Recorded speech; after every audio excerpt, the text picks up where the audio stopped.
Emma Carter was 19 when her world collapsed. One morning, she woke up in her small bedroom in her family's old house, sunlight touching her face, and thought everything was normal. By evening, her father was sitting at the dining table with his head in his hands, whispering words she would never forget. "We've lost everything. The Carter family's company, once proud and respected, was bankrupt. Every account empty. Every investor gone." Emma stood by, helpless, as her parents argued in the kitchen. Her mother cried quietly, her father blamed himself, and Emma kept asking what they would do. There were no answers. They couldn't pay the bills, couldn't keep the house, and soon they'd lose even the little they had left. Then, out of nowhere, her father mentioned a name, Richard Hale. Emma had heard of him. Everyone had. He was one of those men people talked about in newspapers and business magazines. A billionaire, sharp as steel, always calm, always in control. Some said he had no heart. Others said he simply didn't show it. He was nearly 50, widowed, and rarely seen at public events. That evening, Richard arrived at their home in a black car. Emma watched from the stairs as he stepped inside, tall, confident, with silver hair and eyes that looked like they'd seen too much. Her father greeted him like a man who had already given up hope. The meeting was quiet, tense. Emma stayed in the hallway, half hidden, listening. Her father asked for help, begged him to save the company, to save their family. Richard didn't speak for a long time. When he finally did, his voice was deep and calm. "I can help," he said, "but I want something in return." Emma's stomach turned. She didn't like the tone, the weight of his words. "What do you mean?" her father asked. "I'll clear all your debts," Richard said slowly, "but I want to marry your daughter." The silence that followed was louder than thunder. Emma's breath caught in her throat. Her mother gasped. Her father froze. Emma stepped into the room, her voice trembling. "You can't be serious." Richard turned to her, his expression unreadable. "I am. You're 19, Miss Carter. Young, intelligent, respectable. I can offer you stability, comfort, and a future without fear. I'm not asking for affection, only that you stand beside me." Her heart pounded so hard she thought he could hear it. She looked at her parents, her mother's tearful eyes, her father's pale face. She knew what they were thinking. This was the only way out. That night, Emma couldn't sleep. The ceiling above her blurred with tears. Every time she closed her eyes, she saw Richard's face, calm and certain. Why her? Why now? By morning, she made her decision. She didn't do it for herself. She did it because her parents were breaking, because her father had always been her hero. And she couldn't watch him drown in shame. The wedding was small and quiet, held in the private garden of Richard's estate. Emma wore a white dress that felt too heavy. She didn't cry. She didn't smile either. Her father tried to be proud, but guilt hung in his eyes. Richard stood beside her, steady and composed. When the officiant asked if she took him as her husband, her voice shook, but she said the words. Afterward, the guests left. The house fell silent. She was now Emma Hale, wife of a man 30 years older, bound by a deal she hadn't chosen. That night, Richard walked her through his mansion, marble halls, high ceilings, the faint echo of emptiness. Every corner looked expensive but lonely. "This will be your home now," said softly. She didn't answer. He stopped and turned toward her. His expression softened for the first time since she met him. "You don't owe me anything, Emma. Not love, not loyalty, not even your company. I'll keep my promise. Your family will be safe. All I ask is honesty." His tone surprised her. There was no arrogance, no demand, only quiet truth. She nodded slowly, unable to speak. He gave a faint smile, as if trying to make her comfortable, but it didn't reach his eyes. Then he left her alone in a room too large, too silent, too cold. Emma sat on the edge of the bed and stared at her reflection in the mirror. The girl looking back at her didn't seem like her anymore.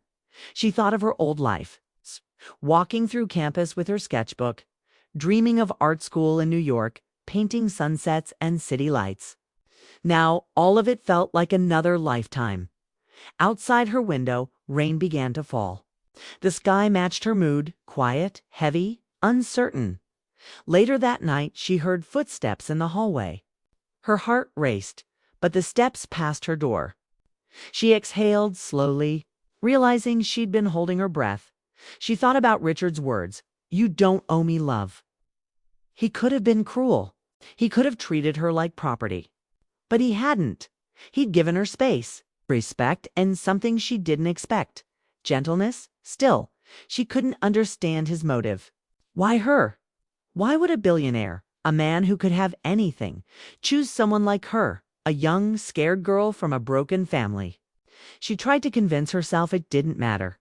The deal was done. The papers were signed. Her family was saved, but deep inside, something stirred. Not fear, not exactly sadness, but curiosity. There was something about Richard Hale that didn't fit the rumors. He wasn't cold. He wasn't heartless. He was complicated. As the night grew darker, Emma lay in bed, eyes wide open. The mansion was silent, but her mind was loud. She didn't know what tomorrow would bring, whether she would learn to live in this new world or remain a stranger in it. Yet one thing was certain.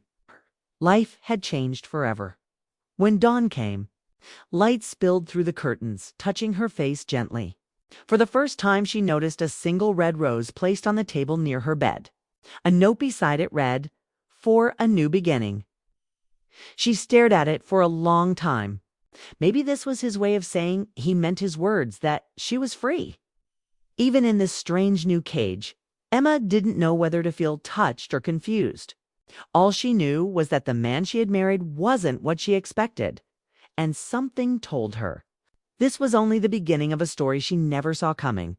And with that thought, she closed her eyes, not realizing that the most shocking part of her journey was yet to come. The first few weeks in, Richard's mansion felt strange for Emma. The house was huge and beautiful, but quiet, too quiet. It didn't feel like home. It felt like a place where laughter had long disappeared. Every morning she woke up to the sound of nothing but footsteps in the hallway and the soft hum of the staff moving about. Richard left early for work and came home late. They rarely spoke, and when they did, it was polite but distant. Emma thought this was how her life would always be: formal smiles, silent dinners, and empty halls. But little by little, things began to change. One morning when she came down for breakfast, she noticed something unusual. Her favorite tea, chamomile, was waiting on the table, along with a small plate of buttered toast, exactly how she liked it. She hadn't told anyone about it. When she asked the housekeeper, the woman smiled and said, "Mr. Hale mentioned you prefer this." Surprised her. Richard noticed things. Small things. That same afternoon, she walked through the garden behind the mansion. It was enormous, with marble fountains, rose bushes, and quiet corners filled with sunlight. She found peace there. Later that evening, she saw Richard standing by the window, watching her through the glass. But when she turned to look at him, he simply smiled and walked away. A few days later, she discovered an art studio had been prepared for her canvases. Brushes, colors, and even a large window that faced the mountains. A note sat on the table. "You once said you liked to paint. I thought you might want to start again." For a long time, Emma stood there, holding the note. The gesture touched her more than she expected. Nobody had thought about her dreams in months. Her parents were too busy recovering from debt, and she had stopped caring about herself the day she said "I do." But now, someone had noticed, and that someone was the man she had married out of duty. That night at dinner, she tried to thank him. "The studio is beautiful," she said softly. Richard looked up from his meal. "I'm glad you like it," he replied simply. There was a pause, then she asked, "Why are you being so kind to me?" He smiled faintly. "Kindness doesn't cost me anything. And besides, I know what it's like to live with regret." He didn't explain further, and she didn't ask. But she couldn't stop thinking about his words. Days turned into weeks. Emma began painting again. She filled her canvases with colors, soft skies, quiet lakes, faces she imagined. Painting gave her peace, and sometimes when she thought she was alone. She noticed Richard standing silently at the door, watching her work. He never interrupted, just smiled and left quietly. He was still mysterious, still distant, but she began to see glimpses of the man behind the suit, gentle, thoughtful, carrying something heavy that he never spoke about. One rainy afternoon, Emma was walking through the hallway when she saw the door to his study open. She hesitated but knocked softly. Richard looked up from his desk, surprised but not upset. "You can come in." He said the room was filled with books, old photographs, and the faint smell of coffee. On the desk sat a silver-framed photo of a woman, elegant, smiling, eyes full of warmth. Before Emma could speak, he said quietly, "Her name was Claire. She was my wife." Emma froze, unsure what to say. "She passed away 6 years ago." Richard continued, his voice lower now. "Car accident. I built this house for her. Every piece of it reminded me of her until you came." His words hung in the air. Emma didn't know whether he meant it as a compliment or a confession, but something in his tone made her chest tighten. For the first time, he looked vulnerable. "I'm sorry," she said softly. He nodded. "Don't be. She was the love of my life. But grief changes a man. I stopped living after she died.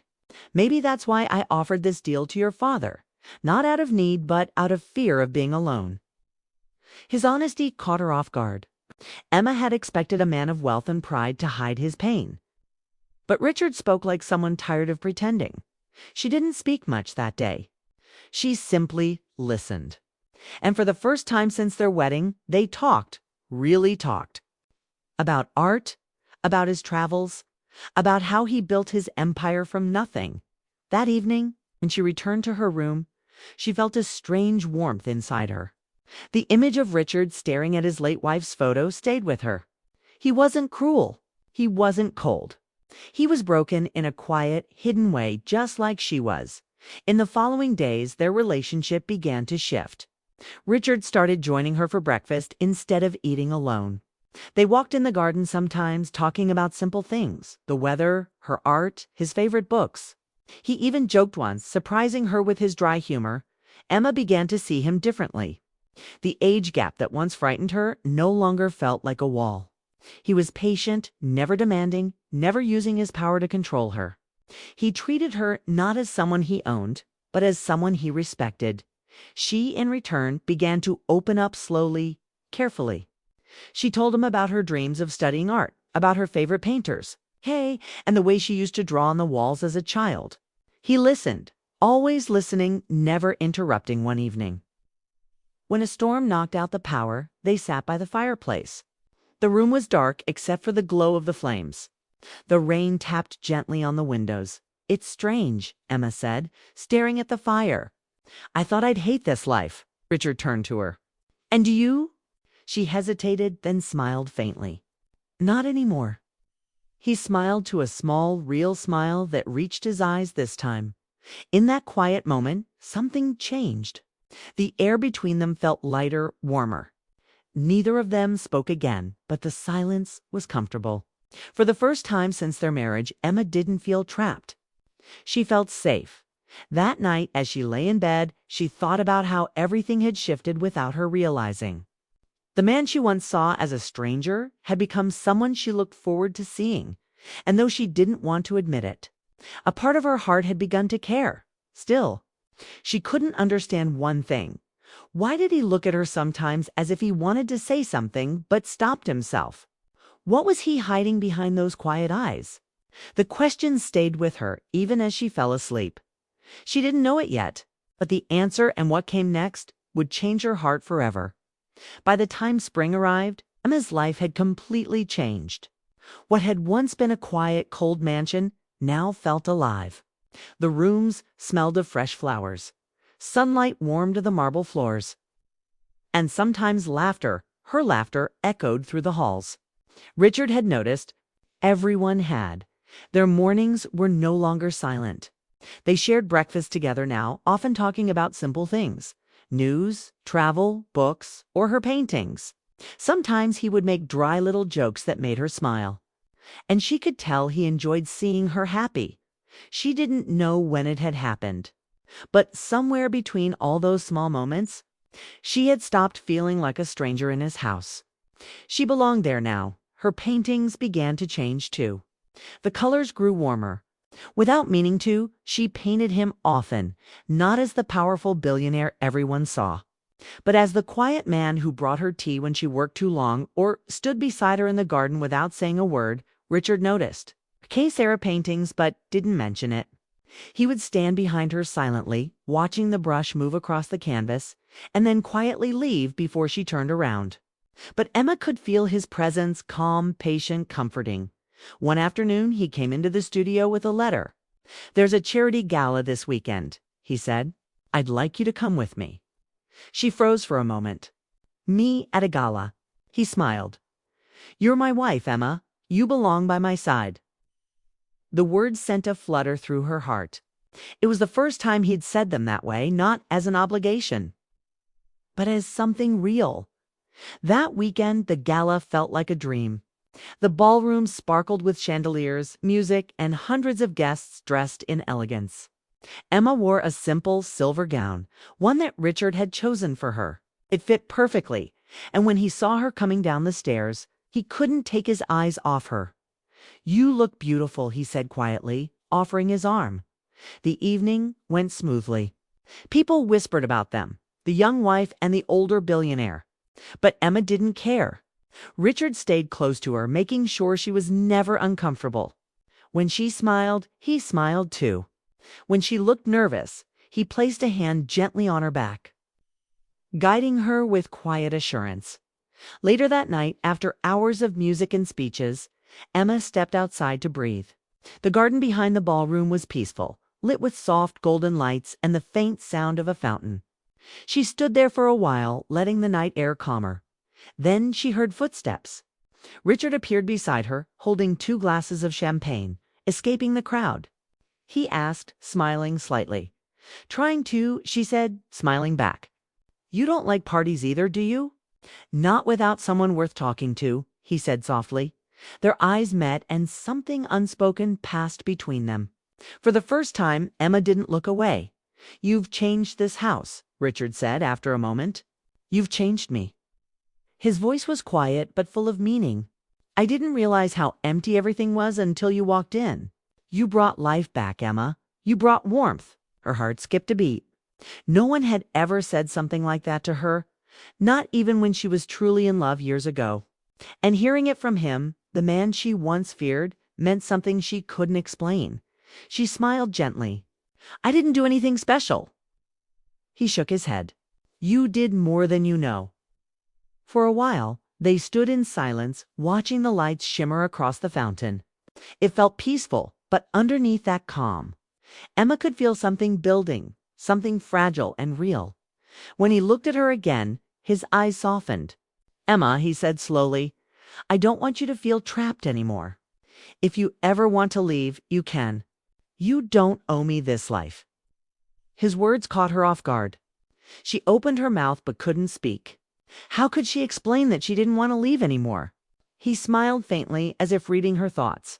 "You deserve happiness whether it's here or somewhere else." That night, after they returned home, Emma couldn't sleep. She sat by her window, looking out at the city lights below.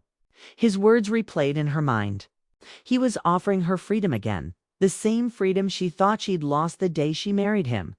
But now, that freedom no longer meant escape. It meant choice. The next morning, she saw him in the garden, feeding the koi fish in the pond.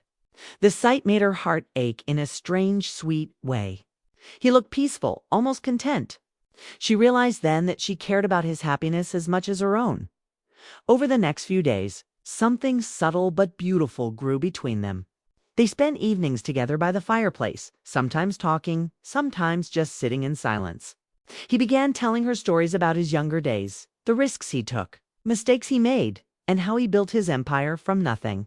She listened with genuine interest, and he listened to her talk about art with the same quiet admiration. There was no rush, no forced romance, just 2 lonely souls slowly finding peace in each other's company. Then came the night that changed everything. It was late. Emma was in her studio, finishing a painting. The storm outside had just ended, and the air was cool. She didn't notice Richard standing in the doorway until he spoke softly. "That's beautiful," said. She turned, surprised. "You're still awake." "I couldn't sleep," he said. "I wanted to see what kept you up every night." She smiled shyly. "You make it sound like a secret." "Maybe it is," he said with a small grin. "One I'd like to understand." He stepped closer, and for a long moment neither spoke. The air between them was quiet, but filled with something new, something fragile, almost electric. "You've painted me," he said finally, noticing the portrait on the easel. Emma's face turned red. "It wasn't planned. I just started," and somehow he shook his head gently. "Don't apologize. I'm honored." Their eyes met, and time seemed to pause. She could see in his expression what he couldn't say aloud: years of loneliness, gentleness, and maybe something more. Richard took a slow breath. "Emma, I know what people think of us. They say you're too young, that I'm too old. But when I'm with you, I don't feel the years. I just feel alive."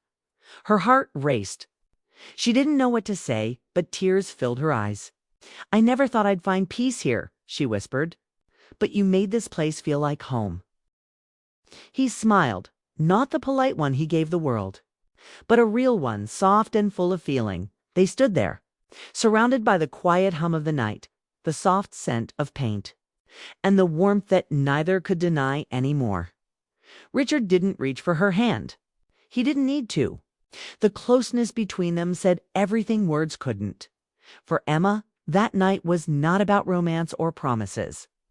It was about understanding, about realizing that love can appear quietly, without warning, in the unlikeliest of places. As she watched him leave the studio, her heart was steady, not frightened anymore. She knew things had changed forever, and though she didn't yet know what the future held, she was no longer afraid to find out. Days after the stormy night in her art studio, Emma felt something new stirring inside her peace, and something deeper she couldn't quite name. Life in the mansion had changed completely. The air felt lighter, the silence softer. She and Richard no longer moved around each other like strangers. They shared laughter at breakfast, walked together in the garden, and spent long evenings talking about everything and nothing. What once had been a marriage built on duty now felt like something real, something alive. But just when everything seemed perfect, everything shifted again. One morning, Emma woke up and noticed the house felt strangely still. No soft music from the kitchen, no familiar footsteps in the hall. When she asked the staff, they said Mr. Hale had left early for a meeting. That wasn't unusual, but hours passed and he didn't return. Evening came and a note appeared on her pillow. Her heart skipped as she opened it. It was from Richard. His handwriting was firm but gentle. "Emma, I've left for a while. You deserve a choice. This marriage began with a deal, not love, and I won't hold you to it. The house, the accounts, they're all in your name now. You're free to go wherever you wish. If your heart ever leads you back to me, I'll be waiting." Emma sat on the edge of the bed, the letter trembling in her hands. For a long time, she couldn't breathe. He was gone just like that. No goodbye, no warning, only a letter that felt like both a gift and a heartbreak. Freedom. That's what she had wanted once. The chance to choose her own life. And now that she had it, it didn't feel like freedom at all. It felt like loss. She wandered through the empty mansion, every corner echoing his absence. The study where he worked, the chair by the fireplace where he used to sit reading. The garden where they used to walk, everything reminded her of him. For the first time since her marriage, she realized she didn't want to escape. She wanted him back. Over the next few days, she barely ate or slept. She tried to paint, but couldn't. Every brushstroke turned into his face, every color into the shade of his eyes. She understood then that love had come quietly without her noticing, without permission, and now it filled every part of her heart. Finally, she made a decision. She wouldn't let him walk away thinking she didn't care. She packed a small bag, got into his car, and told the driver to take her to the airport. When she arrived, the terminal was crowded and loud, but she spotted him immediately. He was standing near the gate, tall and calm as always, wearing the same dark coat she'd seen him in countless mornings. His eyes widened when he saw her running toward him. "Emma," he said in disbelief. "What are you doing here?" She stopped in front of him, breathless, tears in her eyes.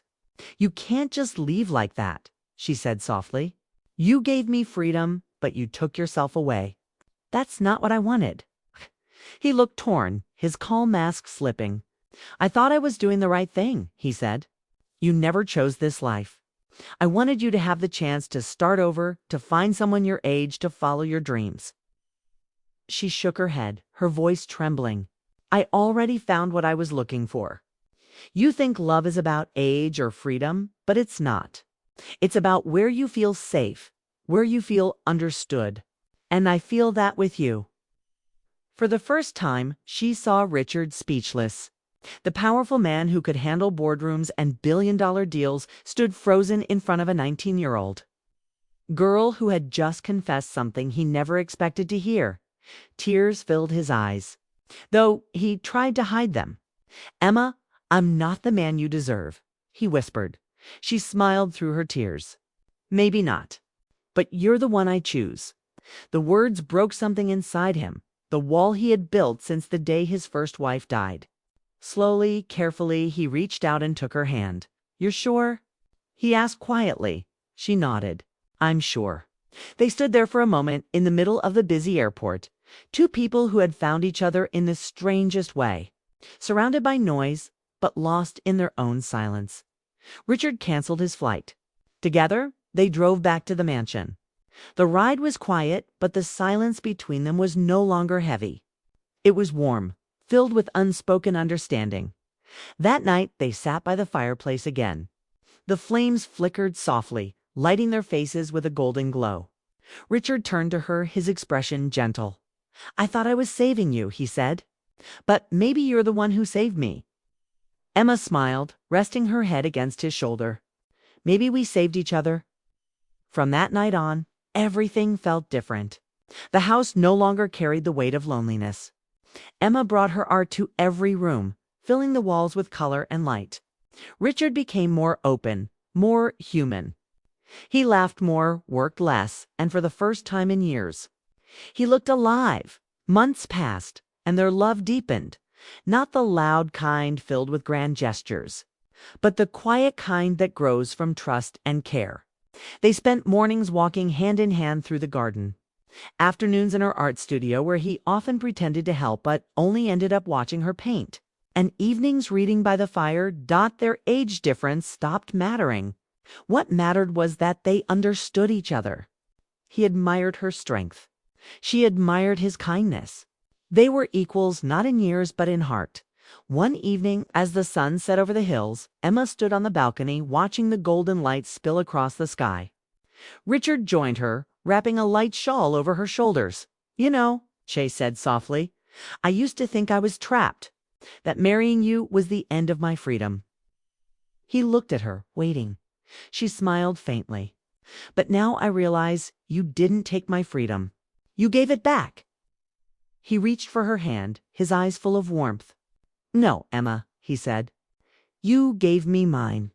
They stood there together as the last light of the day faded, knowing their story had begun in pain but ended in peace. What started as a deal had turned into something no one could have predicted, a love built not on need or power, but on patience, respect, and second chances years later. People would still whisper about them, the young woman who married the older billionaire, and how somehow, against all odds, they made it work.